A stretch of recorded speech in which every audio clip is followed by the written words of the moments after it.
Yes, hello to everyone. I welcome you all to this new daily news digest session. Today is 17th of December and आज के दिन को हम याद करते हैं इंडियन स्टैटिस्टिकल इंस्टीट्यूट के एस्टैब्लिशमेंट के लिए.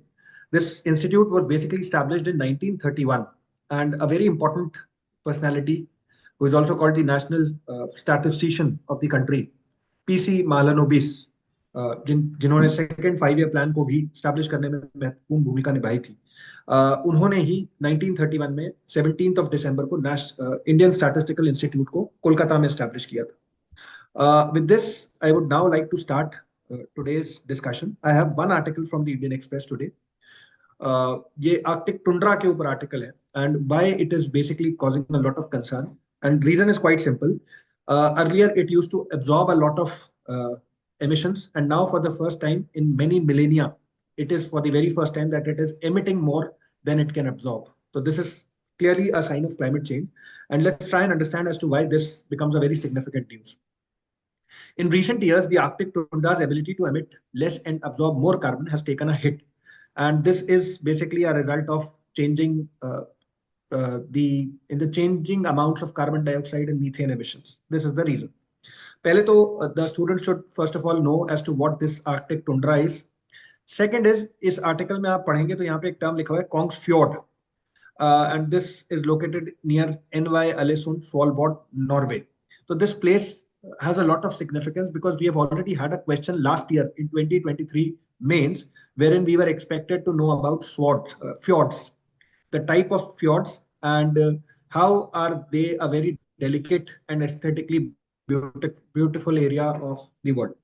तो इस टॉपिक पे प्रीवियस ईयर में क्वेश्चन पेपर आ चुका है. That is why it becomes even more important. Arctic tundra, what exactly is this? It basically is a frozen treeless biome. You won't find a lot of trees in Arctic tundra, and it has stores of carbon for thousands of years. Right? So many carbon. It basically is a very important site for carbon sequestration.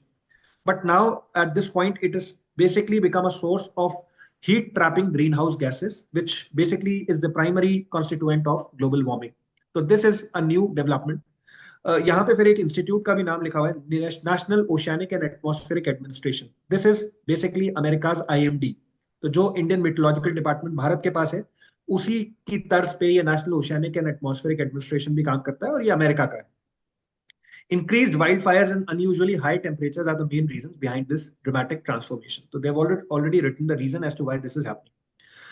एक report का भी यहाँ नाम mention है. This name of the report is Arctic Report Card, which is an yearly report on the polar region and was published last week.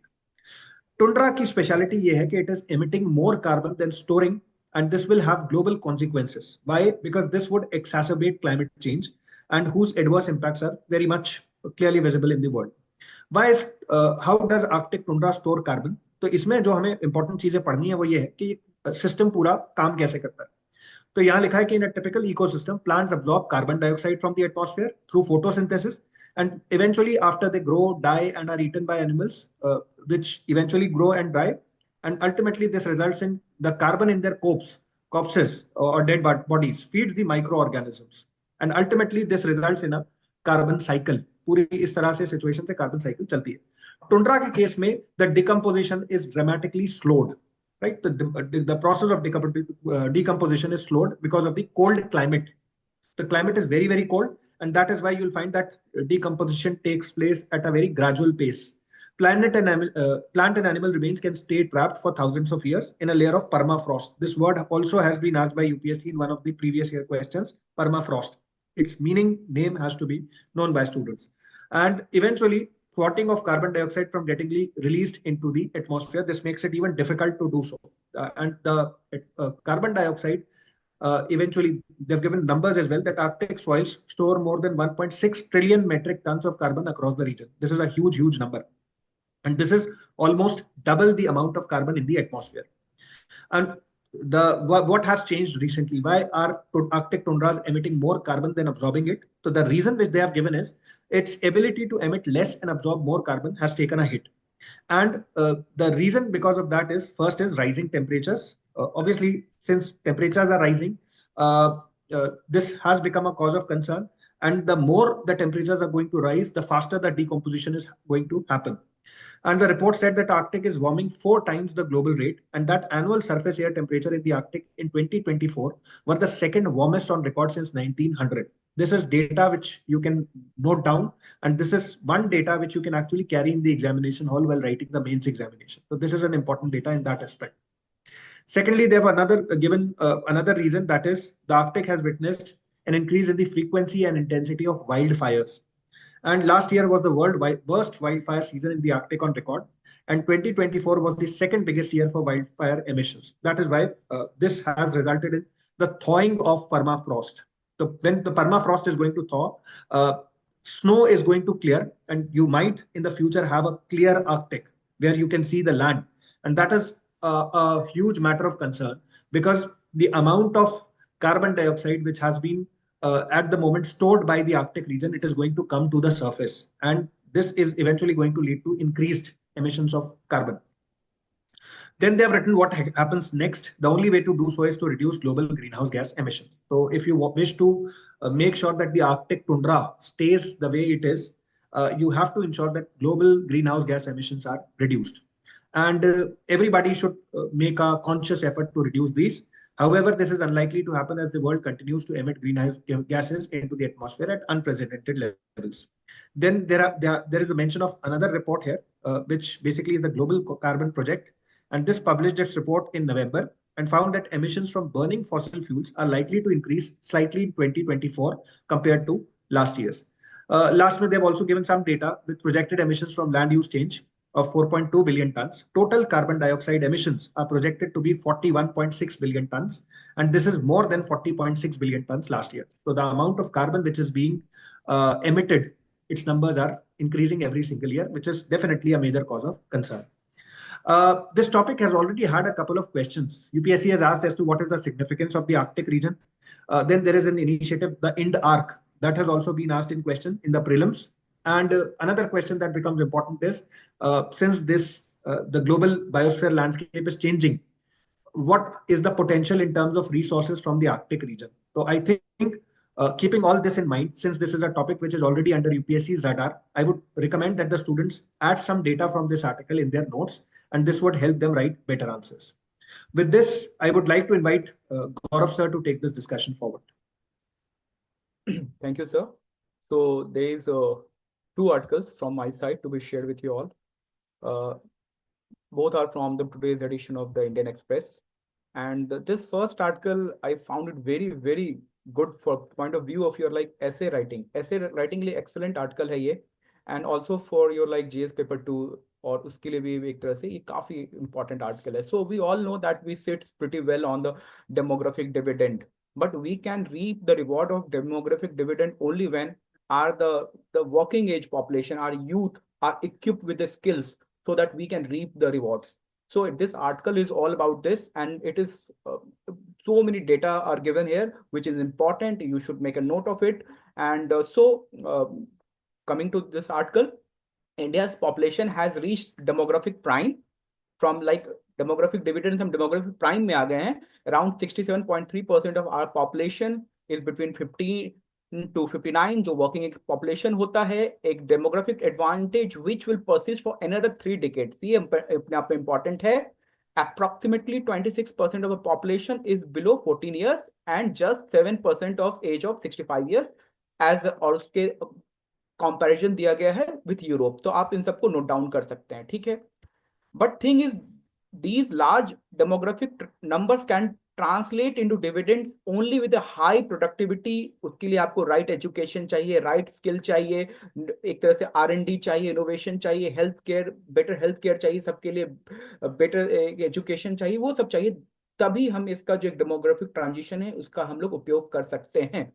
So clearly this capacity can develop with right education, और ये सब जो बात हमने करी वो है. But thing is not as rosy.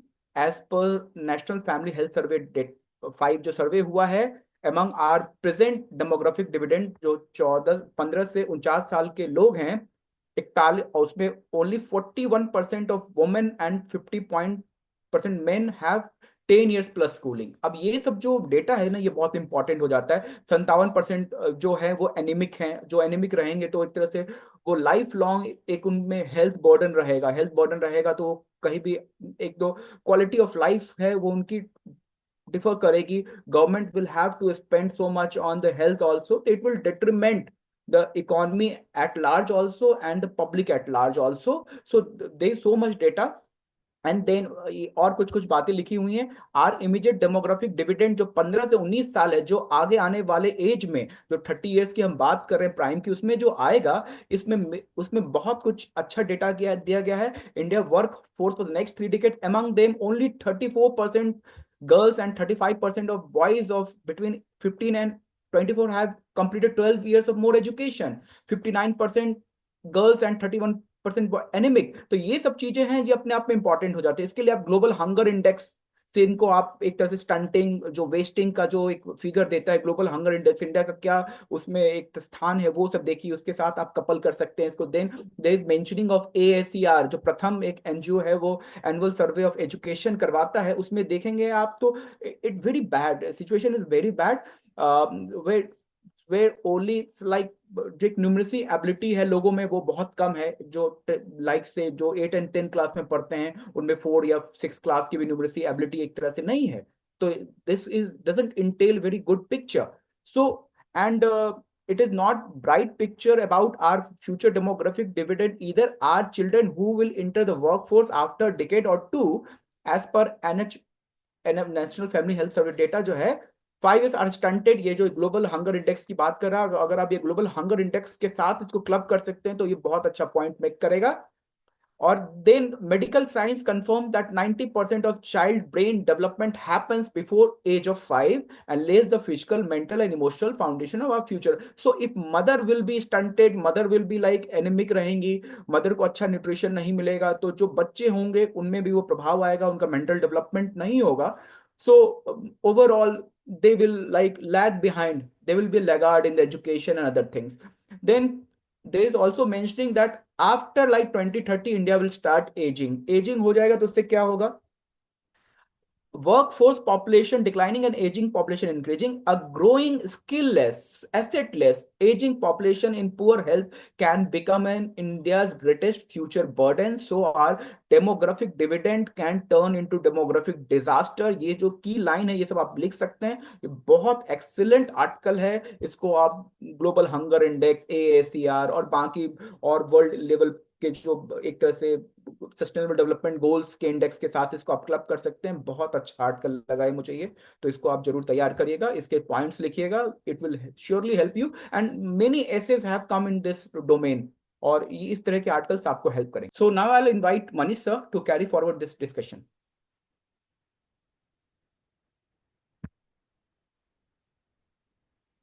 Thank you, Gaurav sir. I have two articles, both from the Hindu today's edition. The very first one is about the La Nina and how it affects Indian climate. तो अभी क्या हुआ कि Indian Meteorological Department was thinking कि the La Nina will emerge in the month of July. However, ये हुआ नहीं, and now they are expecting कि ये जो onset है it will happen in the last month of in the last of 2024 or early of 2025. or because of this delay there may be milder winter, जो अभी का जो winter season है ये मिल्डर होगा। तो यहाँ पे हमें है पहला पार्ट की व्हाट इज लालिना। तो as we know La Nina is a phase of El Nino southern oscillation जो होता है, और जो इसका अक्रेंस होता है ये इंपॉर्टेंट है एग्जाम पॉइंट ऑफ व्यू से। तो ये तब होता है जब पैसिफिक ओशियन का जो बिटवीन इंडोनेशिया और साउथ अमेरिका का जो रीजन है ये कंपेरेटिवली कूलर होता है यूजुअल जो होता है टेम्परेचर उससे। तो लालिना सेट करते हैं, और जब इसका उल्टा होता है, जब इस रीजन में गर्मी ज्यादा होती है, टेम्परेचर जो ओवरऑल टेम्परेचर रहता है ज्यादा होता है, तो उस सीजन में हम अल्लीनो का ऑनसेट होता है। एज फार एज इन्फ्लुएंस की बात करें तो ग्लोबल एटमॉस्फेयर और सर्कुलेशन में इसका और वेदर पैटर्न में बहुत इम्पैक्ट होता है। फॉर एग्जांपल क्या होता है, ड्यूरिंग लालिना हमारे इंडिया में ज्यादा बारिश होती है नॉर्मल से ज्यादा। On the same way Africa में जो होता है वो कहीं ना कहीं ड्रॉट देखने को मिलता है, और अटलांटिक ओशियन में ड्रॉट का। और कन्वर्सली जो El Nino brings extreme summers and drought in the Indian और इसके उल्टा अल्नीनो में जो समर होता है वो काफी एक्सट्रीम होता है। यहाँ पे फिर एक टर्म आया है ट्रिपल डिप लालीना। ये क्या है? तो ये टर्म इसलिए है कि इन द दिस डेकेड लगातार 3 बार लालीना आया, 2020 से 22 तक। तो in the second part this article is talking कि will the La Nina emerge this winter, क्या ये इमर्ज करेगा? तो जो जनरली इसका जो ऑनसेट का टाइम होता है दैट इज होता है मानसून और प्री मानसून पीरियड। जैसे कि आप मान लो कि जुलाई टू अक्टूबर के बीच में ऑनसेट होता है। तो जो इसको पैरामीटर्स होता है, कैसे हम डिक्लेयर करेंगे करते हैं कि हाउ वी डिसाइड कि this year there will be El Nino और लालिना। तो इसके लिए ओशियनिक नीनो इंडेक्स का हम कंपेयर करते हैं, और इसमें क्या करते हैं कि जो 3 मंथ का एवरेज सी टेम्परेचर होता है ईस्ट सेंट्रल ट्रॉपिकल पैसिफिक का, उसको हम 30 ईयर के एवरेज से कंपेयर करते हैं। अगर टेम्परेचर 0.5 डिग्री सेल्सियस हायर रहता है तो उस ईयर अल्नीनो का प्रेडिक्शन होता है कि this year there will be El Nino. और ये टेम्परेचर जब -0.5 डिग्री और उससे लोअर रहता है तो लालीना को प्रेडिक्ट किया जाता है। बट अभी जो करंट की बात करें तो ये टेम्परेचर -0.3 डिग्री है। तो अगर लालीना को ऑनसेट करना है तो इसको अभी और बढ़ना होगा। ये लास्ट पार्ट में मिलता है। उसके बाद से सेकंड पार्ट की इस आर्टिकल में व्हाट इज द मेट्रोलॉजी। तो इसमें 2 पॉइंट हमें काम का मिलता है एग्जाम पॉइंट ऑफ व्यू से। जैसे कि वाइल लालीना जब विंटर में फीचर्स कूलर नाइट, विंटर में लालीना के कारण जो नाइट्स होती है ज्यादा ठंड होती है compare to El Nino, day time temperature comparatively high रहता है। उसके साथ साथ यहाँ पे दूसरा एक इम्पैक्ट ये रहता है कि एवरेज विंड स्पीड हायर रहती है throughout the day during the La Nina winters. और इस कारण से पॉल्यूशन का जो ट्रांसपोर्टेशन होता है वो अवे होता है, वो बहुत तेज होता है। तो उसके बाद लास्ट के पार्ट में what about the La Nina and monsoon, इसका इम्पैक्ट क्या है मॉनसून पे। तो अल नीनो की अगर बात करें तो समर में बहुत हार्शर होता है, बहुत ज्यादा गर्मी होती है कंपेरेटिवली। जो लालीना का ईयर होता है तो समर रिलेटिवली माइल्डर साइड पे रहता है और हमें कहीं ना कहीं रिलीफ मिलता है समर से। El Nino often disturb monsoon, इस मॉनसून को अच्छे से डिस्टर्ब करती है, with Indian historically receiving below average rainfall during at least half of the El Nino year since 1871। जब भी अल नीनो ईयर हुआ इंडिया का एवरेज रेनफॉल कम हुआ है, ये पाया गया है। ऑन द कंट्रेरी जब लालीना होता है तो we receive above normal rainfall. India के कॉन्टेक्स्ट की बात करते हैं तो जो फॉर एग्जांपल 2020, 21 और 22 में हमने ये देखा। हाउएवर यहाँ पे आपको एक चीज और ध्यान रखना होगा कि डायरेक्ट इम्पैक्ट की हम बात करें तो कहीं ना कहीं आपको इसको आर्टिकल को रिलेट करके अल नीनो और इंडियन ओशियन ऑक्सीलेशन का जो कॉन्सेप्ट है उसके साथ पढ़ना होगा, क्योंकि दोनों का मिक्सअप होता है और उसका इम्पैक्ट इंडियन मानसून पे पड़ता है। तो ये आर्टिकल का बेसिक टेक अवे यही है। प्रीलिम्स के लिए इंपॉर्टेंट है, मेंस के लिए भी अच्छा आर्टिकल है। लास्ट ईयर की प्रीवियस ईयर क्वेश्चंस की बात करें तो इस आर्टिकल से क्वेश्चन आया हुआ है। फॉर एग्जांपल आपको 2011 में एक प्रीलिम्स में क्वेश्चन आया था कि La Nina is suspected to have caused recent flood in Australia, उससे रिलेटेड दो स्टेटमेंट्स थे। मेंस की बात करें तो 2014 में एक मेंस में क्वेश्चन आया था। तो प्रीलिम्स के लिए भी इंपॉर्टेंट आर्टिकल है, मेंस के लिए भी इंपॉर्टेंट है, आप इसको अकॉर्डिंगली प्रिपेयर कर सकते हैं। There is another article what is the procedure for removing जज, ये हायर जुडिशरी की बात कर रहे हैं। तो इस आर्टिकल का एक पार्ट बहुत इंपॉर्टेंट है हमारे एग्जाम पॉइंट के व्यू से, that is what is the procedure for removal. तो इसमें हम जानते हैं कि आर्टिकल 124 और आर्टिकल 217 के through their is constitutional provision कि अगर कोई जज प्रूव्ड मिसबिहेवियर और इनकैपेसिटी का वो होता है के अंडर आता है, तो इन दैट केस इच जो आफ्टर उसके लिए एक मोशन लाया जाता है। वो ये जो मोशन होता है इच हाउस के द्वारा पास किया जाता है और यहाँ पे स्पेशल मेजोरिटी की रिक्वायरमेंट होती है। दूसरा पॉइंट जो इंपॉर्टेंट है जो आपको जानना चाहिए कि our constitution does not define the term proved misbehaviour और इनकैपेसिटी। ये है क्या? इसको डिफाइन नहीं किया गया कॉन्स्टिट्यूशन में। हाउएवर सुप्रीम कोर्ट ने ओपन किया है वेरियस केसेस के थ्रू कि wilful misconduct in office, corruption, lack of integrity is part of that proven misbehaviour. और इनकैपेसिटी की बात करें तो इट मींस कि ये मेडिकल कंडीशन है which render somebody not eligible to discharge his responsibility. तो ये दोनों कॉन्सेप्ट आप जान सकते हैं। मोशन की बात करें तो जो मोशन होता है रिमूवल के लिए वो साइन करना होता है 50 members of the Rajya Sabha and 100 members of the Lok Sabha. अगर ये मोशन स्पीकर एडमिट करता है, speaker has the right to admit it और डिसमिस इट। तो अगर एडमिट करता है, after that we constitute generally 3 member committee, जिसमें जुडिशरी के मेंबर होते हैं, जो consisting of supreme court, high court जज and distinguished juries. If committee after investigation absolves the judge of any misbehavior or incapacity, the motion pending shall not be proceed with। अगर उसको absolve करते हैं तो उस केस में motion को आगे नहीं बढ़ाया जाएगा। अगर उसको पाया जाता है कि यस गिल्टी है मिसबिहेवियर का और दूसरा जो कॉन्सेप्ट है इनकैपेसिटी का, in that case the motion will go further and rest of the things will be conducted in the sense कि आपको वहां पे 2/3 मेजोरिटी जो होती है, स्पेशल मेजोरिटी की रिक्वायरमेंट होती है, एंड आफ्टर दैट उस जज का जो होता है रिमूवल होता है। तो this is the basic take away of this article. Prelims के लिए इंपॉर्टेंट है, आप इसको प्रिपेयर कर सकते हैं। And this is all from my side, and with this I would like to conclude today session. Thank you all.